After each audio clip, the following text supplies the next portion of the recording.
இந்த ஒரு டைலாக் ஒன்று இருக்கு, என்னன்னா காசுனடா காசு முக்கியம், எங்க மனுஷங்க தான்டா முக்கியம், அன்பு தான்டா முக்கியம், காசுலாம் முக்கியமே இல்லடா எவனா சொன்னான்னு வச்சுக்கோ, யோசிக்காம செருப்பால் அடிச்சு விட்டுருங்க. ஏடா இங்க காசு தான்டா எல்லாத்துக்குமே. இது ரியலைஸ் பண்ண கொஞ்ச நாள் ஆகும்.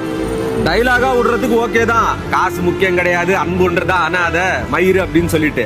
இதுல இந்த லாரி ஓட்டுறவங்களா இருக்கட்டும், பஸ் ஓட்டுறவங்களா இருக்கட்டும், கார் ஓட்டுறவங்களா இருக்கட்டும், டெய்லி வேலைக்கு போறவங்களா இருக்கட்டும், வீட்டுல குடும்பத்தை ரன் பண்றவங்களா இருக்கட்டும், ஸ்கூல் போற பையனா கூட இருக்கட்டும்ங்க, காசு இல்லாம அவனால சந்தோஷமா இருக்க முடியுமா? ரோட்ல போறோம் நம்ம மதிக்கலன்னா பரவாயில்ல, உங்ககிட்ட காசு இல்லைன்னா கொஞ்ச நாளைக்கு தான் வீட்லயே மரியாதை.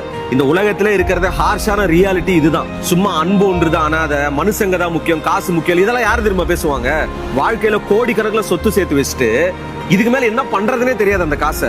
அவங்க தான் இந்த டைலாக்ல விடுறது. ஊருக்கு எப்பவுமே பயங்கர உபதேசம் பண்றவங்க, மனுஷங்க தான் முக்கியம், வாழ்க்கையில இதுதான் முக்கியம், அதுதான் முக்கியம், காசு முக்கியம் அப்படின்னு சொல்றவங்க அந்த காசு வச்சிருக்கிறதால தான் இந்த வார்த்தையே வருது. இப்ப இந்த வீடியோ நீங்க பாக்குறீங்க, ஒரு மைக்கு மாட்டிருக்கேன், இதுவும் காசு தான், இந்த காஃபி வாங்கியிருக்கேன், இதுவும் காசு தான்.